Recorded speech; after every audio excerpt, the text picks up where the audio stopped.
Reported speech, direct narration, जब वक्ता के शब्दों को ज्यों का त्यों अर्थात उसी के शब्दों में कहा जाता है तो इस ढंग को डायरेक्ट नरेशन अथवा डायरेक्ट स्पीच कहते हैं।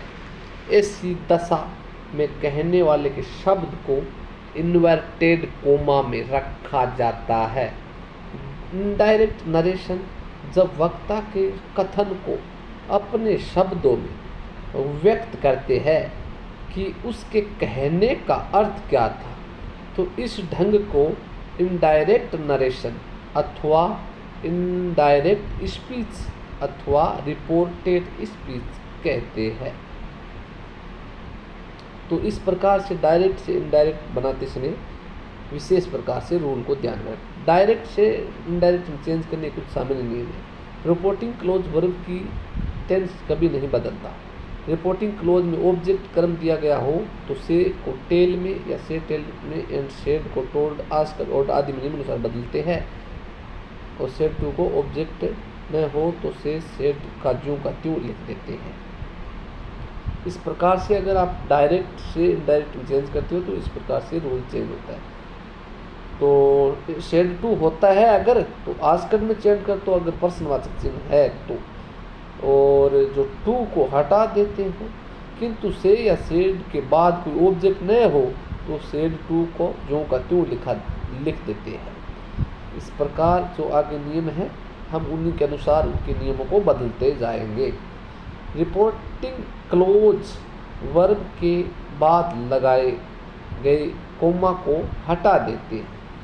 इनडायरेक्ट स्पीच में इन्वर्टेड कोमाज को हटा देते हैं। रिपोर्टिंग क्लोज रिपोर्टेड क्लोज को जोड़ने के लिए नियमानुसार कंजक्शन दैट इट आदि लगाते हैं। रिपोर्टेड क्लोज का फर्स्ट लेटर जो कि कैपिटल लेटर में होता है को इनडायरेक्ट स्पीच में स्मॉल लेटर में चेंज करते हैं, किंतु यदि ये प्रॉपर नाउन है तो फिर कैपिटल लेटर में ही रहने देते हैं। डायरेक्ट स्पीच में दिए गए विभिन्न प्रकार के सेंटेंसेस को असर्टिव सेंटेंस साधारण वाक्य में ही चेंज करते हैं। यदि रिपोर्टिंग क्लोज या रिपोर्टिंग वर्ब प्रेजेंट अथवा फ्यूचर टेंस में हो तो तब डायरेक्ट में परिवर्तन करते समय रिपोर्टेड क्लोज के टेंस में कोई परिवर्तन नहीं आता है। यदि रिपोर्टिंग क्लोज पास्ट टेंस में हो तब रिपोर्टेड स्पीच के टेंस में अग्र प्रकार परिवर्तन करते हैं।